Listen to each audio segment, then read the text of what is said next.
My Killing Joke review made over 100 views. You are doing well. That's really awesome. Basically, there's a follow-up to the Moon called The Bird Story.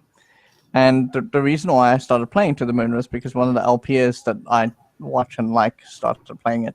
And I was like, I have to watch it. I have to play it before he plays the whole thing, just so that I know and have context about what's going on. So he played To the Moon, and then he played A Bird Story, which is kind of like a follow-up. And since I like A Bird Story, I kind of left comments in there as well. Someone found my comment from 2014 and he went, "Hello." I'm like, what? All right.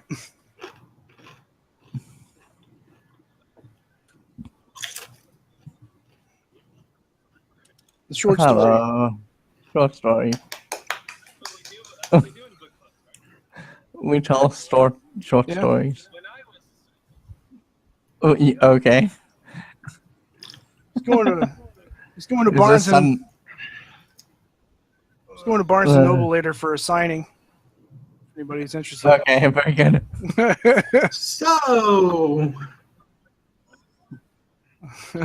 So everyone, welcome back to Game Club. This is our second week on Ghostbusters, the video game from 2009. You know, when you started that, it almost sounded like Game of Thrones, and I was like, wrong game. But anyways, yeah, so this last week we had people in the club play the next 3 chapters of the game. Because everyone unanimously said that they wanted to keep playing and not stop every 2 chapters. So I was all for that, being as this was my game choice and I adore this game. So let's jump right in and speak to Yoda about his thoughts of these last 3 chapters that we played.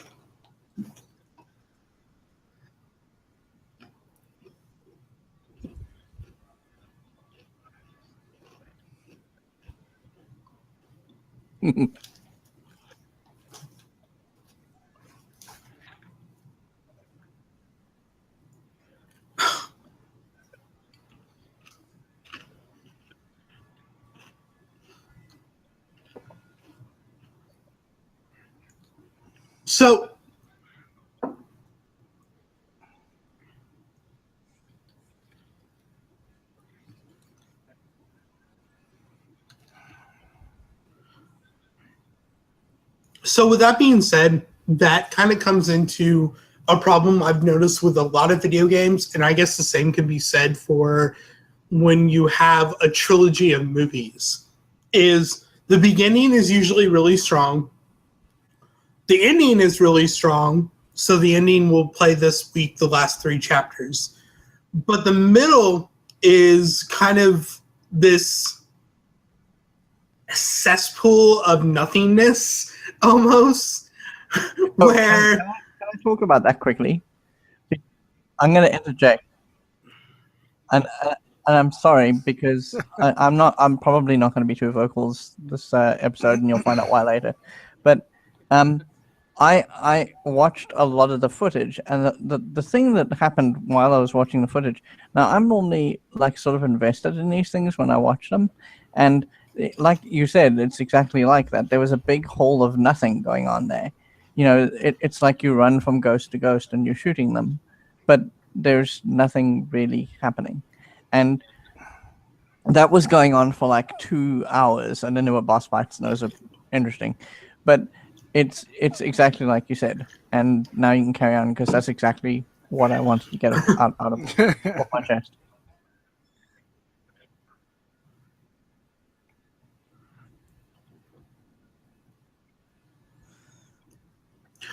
So I think what we have here, especially in the middle of the game, I mean, there's great segments, I think, throughout this game. Personally, I love the library, and we will get into that here in a few minutes. But with that being said, like, I was going back because I was, you know, we kind of briefly talked about this earlier in the week when you were playing through it. And a lot of the games during this time that is the third-person cover-based shooter, namely Gears of War, which was the most popular at this time. Especially storyline wise. I remember the beginning of Gears of War 3. I remember not Gears of War 3, Gears of War. And I remember the end of Gears of War. But in the middle, all I can recall is tedious shooter Nonsense.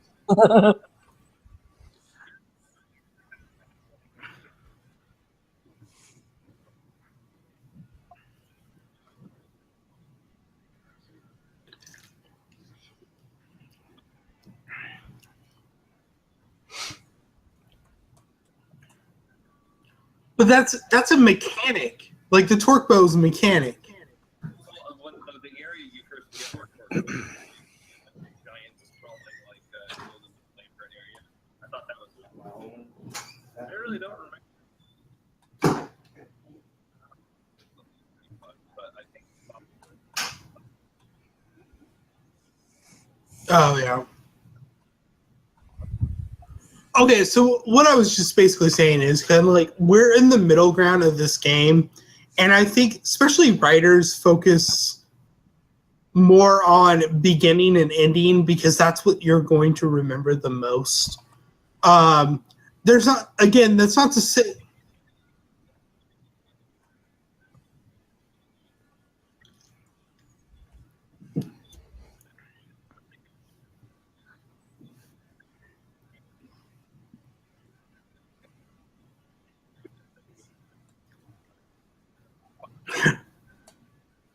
Mm.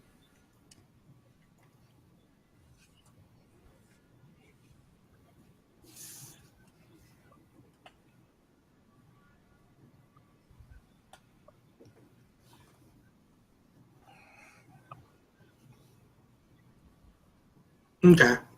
And I think that's fair. I mean,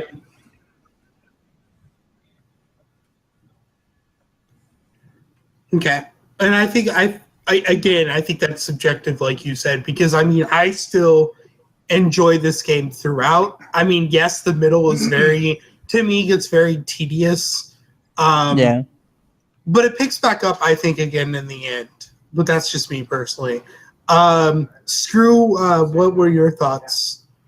I'm still enjoying it. I kind of have to agree a little bit with there's a little bit of monotony that comes into play, but to me there was enough variation in the weapons and combinations in use and weapon designs that it still kept it fresh enough. But I mean, I have to say that the level design took a nosedive. The fisherman level. That was awesome going through that, and just think the further you go into the rabbit hole, the darker it gets, and the more cluttered up with sea objects. I'm going to say without spoiling it too much for people who haven't played. I really enjoyed that, and that just doesn't really happen. The library just doesn't really give you that. It's just more and more book stacks, and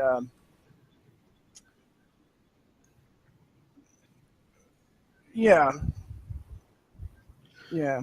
So here's my thing about the library. So I like the library. I just think they put it almost out of order because I feel like the library would have been better as almost a starting level. Simply because, number one, that's how the original movie started, was in the library. Because you have the library ghosts, and they revisit the library ghosts in this one.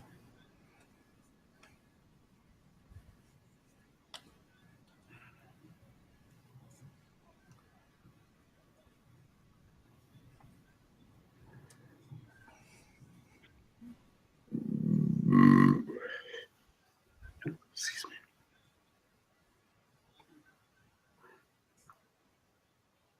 me. Yeah. Yeah, you're forced into a path, and then you get to the end, and they close the door, and they're like, "Oh, well, we got to go back now." Yeah. Oh, that was dumb. But that doesn't really mean that much to me. It's still been pretty enjoyable. I don't really get the whole kid thing that you were mentioning. I did that. I don't understand what it was about. It didn't mean anything. Okay. I just looked at three. So, I looked at three objects, and then when I left, the kid said bye, and that was it. Okay. So here's my thing, and I think this is another subjective thing. The reason that I wanted you guys to try to locate that Easter egg. It's more of an Easter egg for you guys because there's no achievements on the Steam version. And in the console versions, there's an achievement once you locate all these things with the kids in that area of the library that is a line from the second movie saying "the kids love us." That's the name of the achievement. Yeah. For me, this part was a little bit creepy. In fact, one of the most creepy parts of the game. But I think it's more a personal thing because anything that has to do with harm towards children. Yeah. And I think that is what is implied here because if these...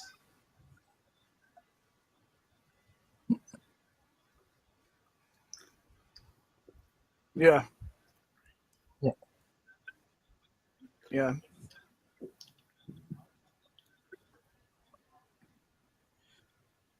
Yeah.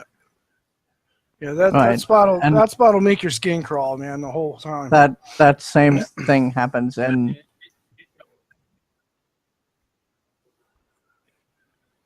right. Okay. Yeah. So I think there's a section also in in Vampire. I want to say it was in Redemption. It was the 3D one. And the whole game is kind of more or less forgettable, and then you hit this hotel, and the same thing happens. It's just super creepy from end to end. Yeah. And most of the creepiness is tied to the fact that kids died, you know? Yeah. And I think that's, so it can be done well. Yeah, I think that's my thing here is because when I think Ghostbusters, I know it deals with ghosts and hauntings or whatever, but Ghostbusters has always been a little bit more lighthearted. So when I got to that section of the game, and it's implied that not one child, but a lot of children died in this area. Number one, if they had died peacefully, their ghosts wouldn't be haunting the area. Yeah. Number two, we never get answers as to what had happened there. Yeah, that bothered me too. Because it's never explained. It's just a thing. So for me, it was like...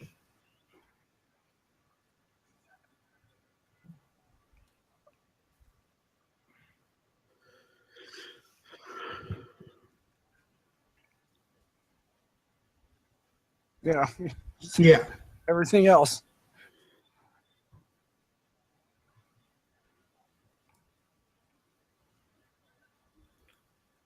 Yeah. And I think the reason this bothered me so much is, number one, it implies violence towards children. And to me, that's always a big... I hate horror movies that go there. I hate anything that revolves around violence towards children. But it's also the unanswered questions to it. Well, I like it, and I'll tell you why. Not because I do like that, and not because I'm happy about seeing kids get hurt, but that's what happens in real life. Yeah, that actually happens. It's not like, you know, in Iraq when bombs drop on buildings, it's not just bad guys that die. It's dogs and cats and horses and animals and people. It's like children. Everyone dies. It's everything. So, right.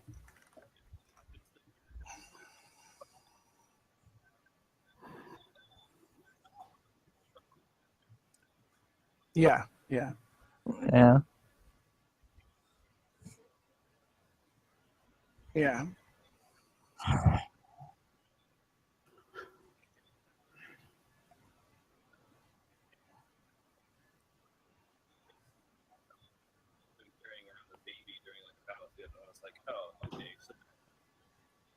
Yeah.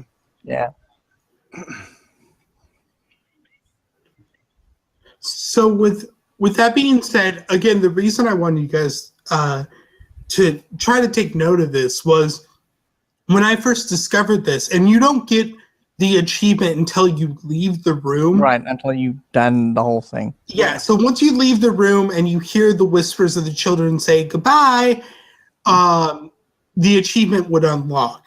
With that being said, I stayed in that room for probably the first time I ever played this game, for probably an hour and a half, thinking there was something more going on here. Right. I kept walking in circles. I kept scanning every single book. That thing. but it kept me engaged. And it's one of those things that was just so unnerving because there wasn't answers. Yeah, and it does make you think. even the other Ghostbuster that's with you at that time was like, I believe he says something along the lines of like, something really bad happened here or something, you know? And I wanted to solve it. Like, so that's why it was only a little Easter egg, but I really wanted your guys' thoughts on it and to kind of take notice of it. I think going back and playing the game again and playing, seeing it through your guys' eyes, so to speak, I see that it's flawed, but it was still that kind of nice diversion from Ghostbusters that is normally lighthearted and everything to add something or at least touch upon something that is much darker. Yeah, I guess you could kind of equate it to when in the movies when Winston gets hit by the ghost train. That was a pretty creepy spot. Yeah. But anyway, I'm still enjoying it. I'm still having a good time with it, and I really like the boss mechanics so far. That's pretty fun. I think the mechanics are fine. I just wish there wasn't as much input lag as a console game. So I have a feeling that if I ask the question what your favorite boss has been up to this point, all of you are going to say the fisherman, but what about in these last 3 chapters? What have been your favorite boss? No, the last one in the museum. That's my favorite one. The museum is my favorite one so far. There's an actual mechanic there, a pattern that you need to learn to be able to kill the boss. Oh, okay. A overlong pattern, I think maybe, but removing the mask and everything. No, that's the library. Oh, that's right. Sorry. The one underground where you have to close the portals and then shoot the yellow eye and stuff. I like that. That was fun. And the level there, that particular spot, that was a really cool place. The library boss probably is my least favorite, although the mechanic is really good, but the field of view is so bad that you can't see what's in front of you. And you can't change the field of view. And I looked up INI files to change it, but it doesn't. It sounds like it breaks the game, like stuff starts artifacting. Right. And my guess is that's just because it was made on an Xbox. Yep. Perhaps, yeah. I believe it was. The boss has a really nice tell, but you can't see it. If you're close to him, and you have to, as soon as one of your team members goes down, it's over. That fight is done because you spend the rest of the time reviving people. Yeah. That's why I died 5 times, is because I had to spend the whole time reviving people, and I'd revive them, and then I'd get hit because you can't see the enemy if you're reviving people. Yeah, that was obnoxious. But once I figured, running through portals so you can see him from a distance, then it was better. But and maybe that's the reason they put the portals in. But, with that being said, are you so? I know, Screw, you were almost doing a challenge run where you were not upgrading anything. Yeah. Is that still the case? Yeah, I haven't upgraded anything yet. Okay. Do you think that makes the game more enjoyable? I think it makes it more challenging. I don't. I might go through it again with full upgrades and stuff because I'm curious about how much they actually help. But I'm enjoying going through it with like bare minimum, having to really work for it. Yeah, because that's cool. The big reason I'm doing this is because there are games. No names come to mind, but you'll get something and you're like, oh yeah, the game is going good, it's fairly balanced, and you'll get an upgrade and suddenly you're the most powerful character ever and nothing can touch you anymore, and you can't undo it, and that bugs me. And, the only upgrade I want is an options menu to disable mouse acceleration. Yeah, that's pretty obnoxious. Yeah, but I got used to it. But anyway, yeah, I'm actually still really enjoying it. I want to continue further. I'm having a good time with it. Sweet. Lost Wolf, I know this isn't still your type of game, but do you have anything to add about these last 3 levels? Okay, so let's talk very quickly about my experience. I'm not good with shooters. And so I discovered last week that this was a shooter. You still need to send me your Firefall footage. Yeah, I know. I need to actually redo that. And so what happened this week was I had to reinstall Windows 10, so I never actually got around to trying to play it again because that was my plan. And then I looked up video, and the minute I saw the video, I knew that I wasn't going to be able to cope. Because just looking at the sheer amount of, and this is just an outsider's perspective on this, the sheer amount of stuff going on the screen at the same time is just it's almost unmanageable, because there's just like in some of the fights it looks like there was a lot going on that you have to keep track of. Yeah. And when, like you say, in the library fight, your one guy goes down, you have to go and revive him, and then suddenly you're in a loop of just reviving other guys, and now you're dead. Yeah. That's the kind of thing I don't want to have to manage in a shooter. You know, I don't want to have to manage other people, because if I'm managing other people, the game has basically effectively failed me, because the AI is too dumb to realize that it needs to move out the way.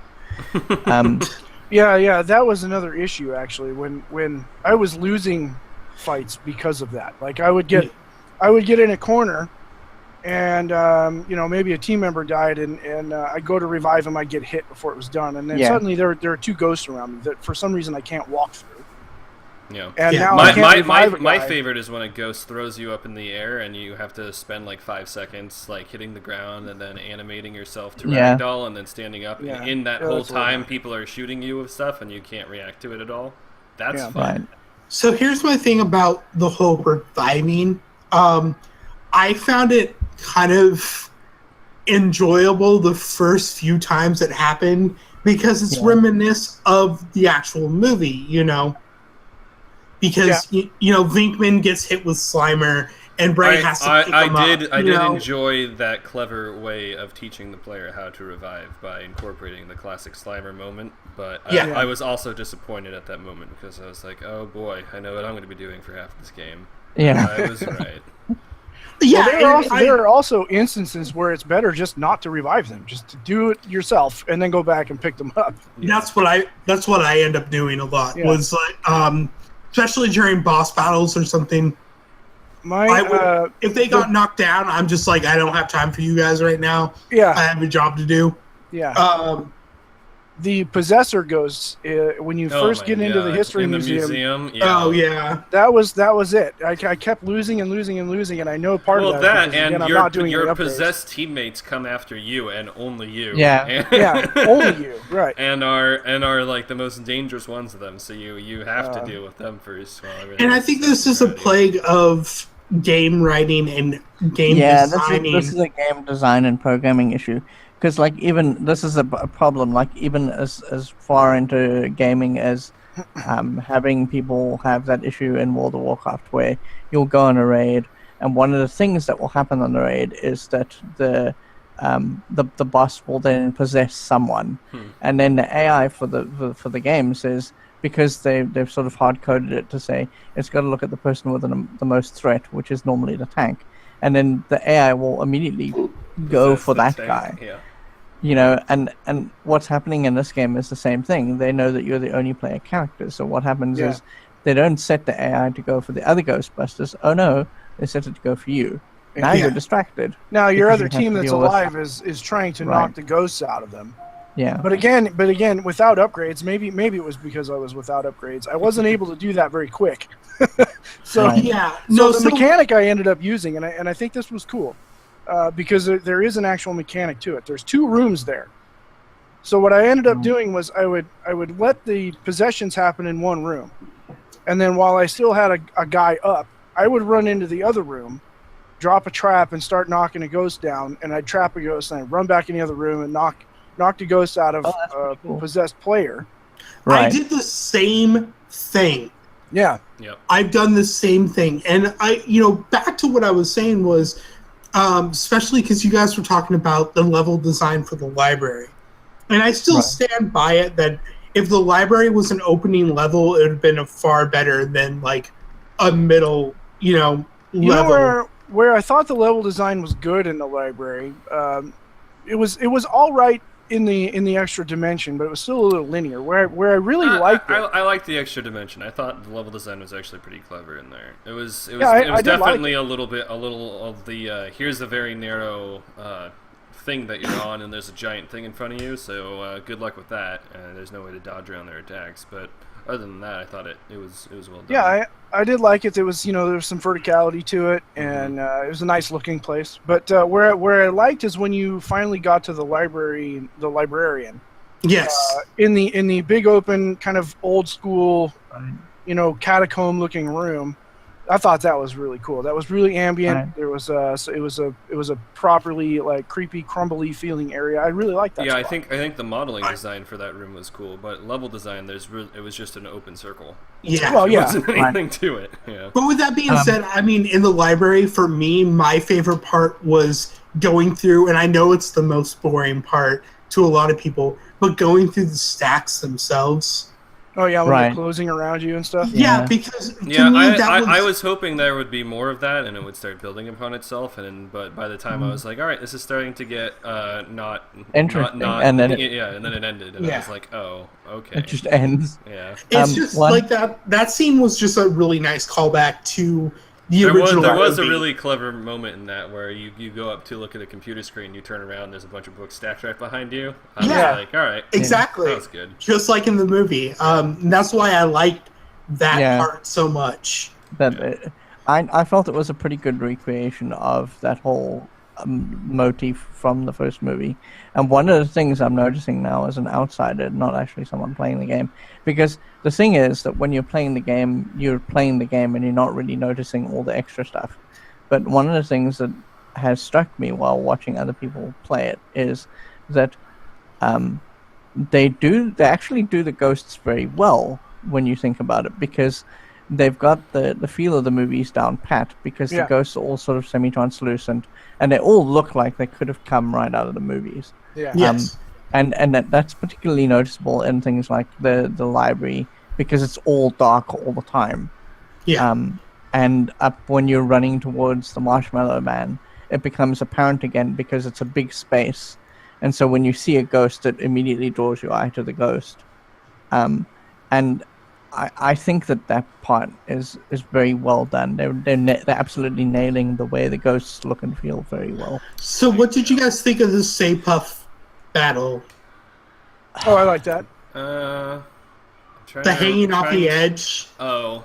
It was It fine. Looked cool, but it didn't look fun to play. It thought it was all alright. It wasn't really boring, but it wasn't really all that enjoyable either. I don't know. I have no opinion on that part.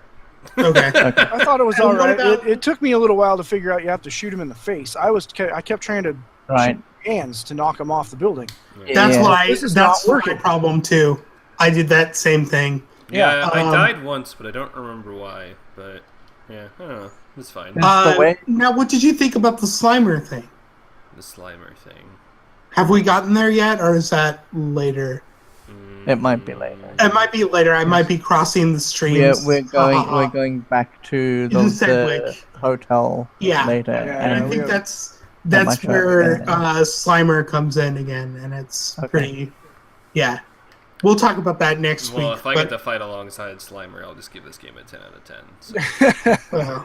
So. anyways, I'm trying to think what else we want to cover for this. I I think think the biggest thing I have with this game is just the development team. I think if we had gotten Dan Aykroyd and Harold Ramis to work with someone like Ken Levine or Epic Games, yeah, absolutely. that would have been and they could have even made this the same game, but it would have been done so much more confidently that I would just be head over heels in love with this game. Right. But I think the programming team and the lead game designer of it didn't quite. He did fine, but Ghostbusters deserves more than fine. Is my Right. takeaway so far. Because the thing about that is, like you're saying, if you got Ken Levine in, you would have gotten the great environments that we have. And this game has got a lot of great environments. And excellent core gameplay loops too. But Even yeah, though I right. wasn't the biggest fan of the first BioShock, it was a good game. Right. Yeah. And the other thing that might have happened is that the tone of the writing might have been a little bit better. I think so too. I think the first BioShock still has one of the greatest optional jump scares to me in probably any game I've ever played, and that was in the dentist's office. If you guys ever got that one, I didn't play through all of the first BioShock because I got kind of bored with it. But I loved I've got Infinite. I absolutely It's loved pretty Infinite. early on, but you go to a dentist's office and it's completely empty, and you go to pick up a what do you call plasmid that's on a desk and a recording, and you play the recording, and as soon as you turn around, the dentist is standing right there in front of you.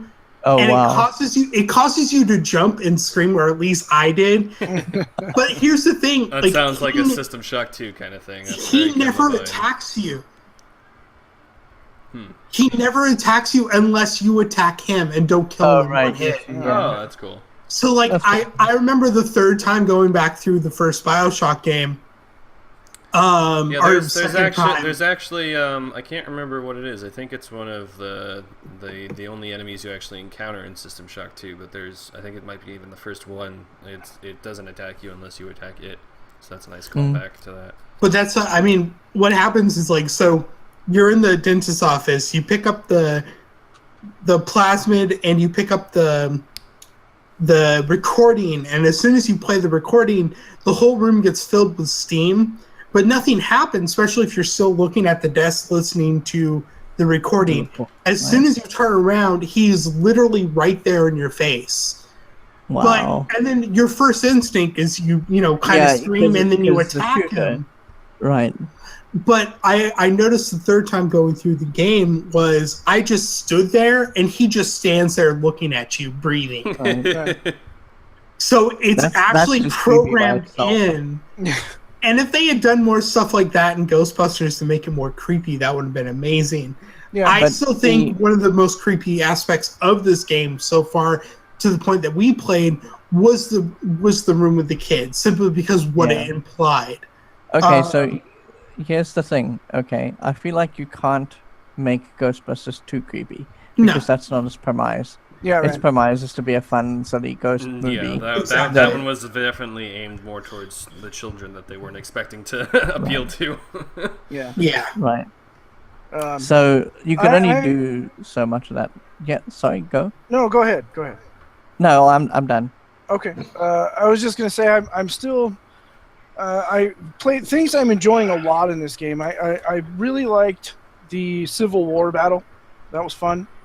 Right. And that's really good. It's in the Natural History Museum. I think I remember. Because you go into a room and then all the possessor ghosts take possession of the dummies. And all of them have to be boxed, which was I remember now. Yeah, that was a little annoying that you have to catch all of them, but I liked it. It was a fun one. It was so cool. I'm just overall, I think I'm just liking all the little stuff, like going upstairs and listening to the answering machine. Yeah. Like one of my favorite scenes that I've seen, like in a quick little skim I did, and it's so true to the Ghostbusters kind of humor, is that the Ghostbusters are standing in an elevator and there's two guys behind them, and they're having this argument about, if I wanted to be safe, I would have totally gotten into this hotel, this area, because it's overrun with ghosts. And little things like that make it wonderful, because it nails the humor so well. And I think that's because we have two Ghostbusters writing the and I think there's a scene in the beginning of the game too where you very first go to the hotel and your character, the rookie, is behind Ray and Peter, and they're bickering in the elevator about the proton packs, and it's the faces that the rookie makes, he's regretting his life decisions to join the Ghostbusters. And it's just hilarious because, again, the rookie never gets to speak, so he doesn't. It's that classic comedy of the voiceless character that is by the greats. And that is one of my favorite scenes in the game, is simply going up to basically the tutorial level, or very first level. It's no longer the tutorial, but the rookie realizing that this is the big leagues now. This is I'm in the slime, and Ray and Peter are bickering about the proton pack and, like how if the kid dies, well, we can easily get another rookie, Yeah. And Ray is just like, that is so insensitive. Why are you saying this? He's right here. Yeah. And then, Peter's like, oh, he's here? Oh, okay. Yeah, I didn't know.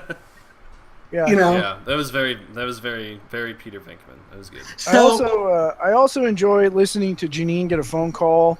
Oh my God, yes. Or talking to the Vigo painting. Vigo has a surprising amount of dialogue. And with that being said, they got back the actor to voice Vigo.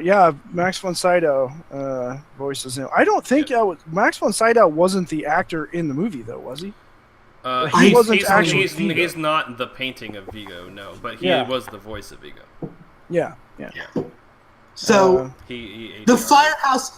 all around, especially as you collect collectibles, and it makes the Firehouse come more alive because all the collectibles have a place in the Firehouse. Yeah. I like particularly I like the painting of the chairman. Yes. That's cool, man, because it has a couple, as you get a little closer to it, more stuff happens and get farther away, and then it's just a painting again. I think that's pretty neat. I really like it. The toaster is one of my favorites once you find the toaster because it's on like in the movie, it's on it's on the pool table, and you can go up and it will dance.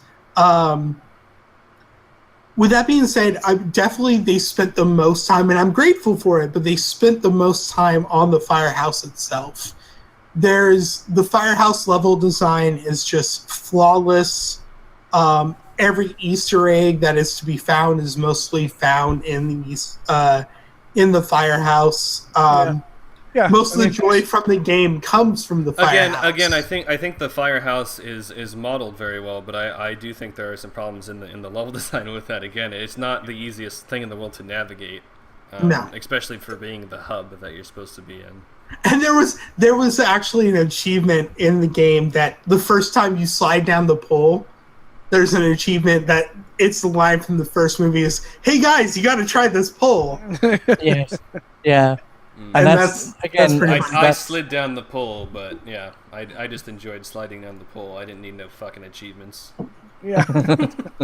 It's the name of the achievements that are more try this pole. The throwback. And it's fun. If you guys ever get a chance, just go through like game facts and just read all the names of the achievements. Because, I think the first time you ever get slime, there's an achievement called Mother Puss Bucket, and that's a line from Peter Venkman. Getting all the collectibles is mold, spores, and funguses is the name of the achievement. So, right. With that being said, I think this is one of those games where I have more fun actually finding all the Easter eggs. Right. And a lot of games, like, Easter eggs are more like, like, for instance, I know it's not a fan for you guys. Like, in most games where they do Easter eggs and they do things like that, it ends up being busy work.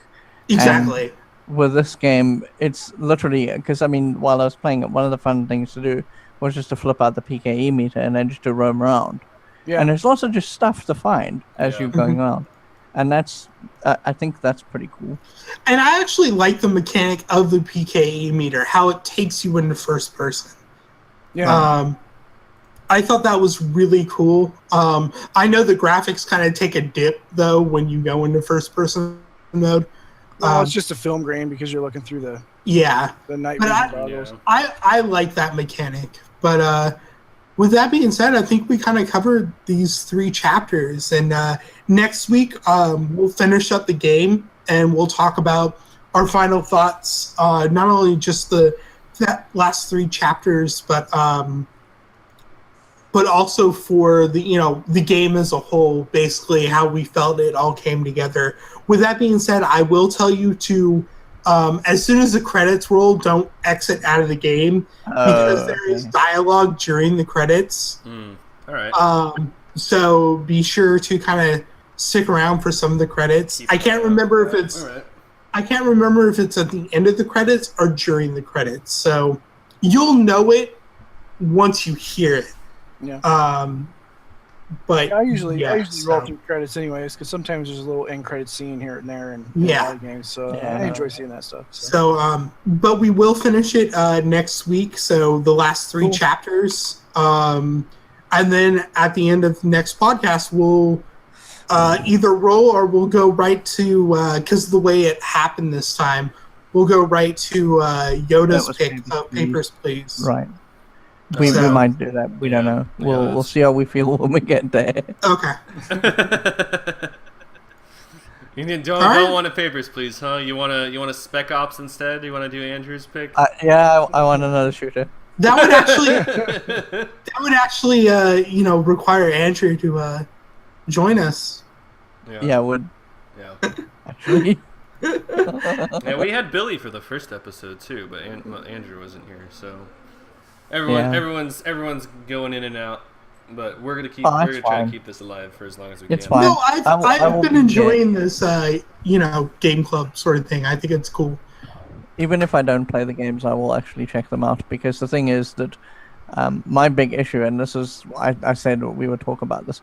My big issue is Twitch gaming. I'm not very good at it, so even if I don't always play the games, I will be along for the podcasts, because Yeah, with that I being will said, watch I like them. having your opinions because you still take the time to at least watch footage. Right. And you bring a different Even if some aspect. of the footage I record for you somehow has no audio, even though on my computer it That totally was does. surprising. It was like 2 hours of silence.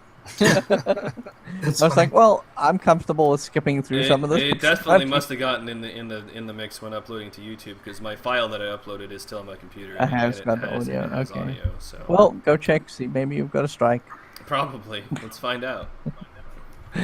So thank you for while we're joining on us, the air. guys.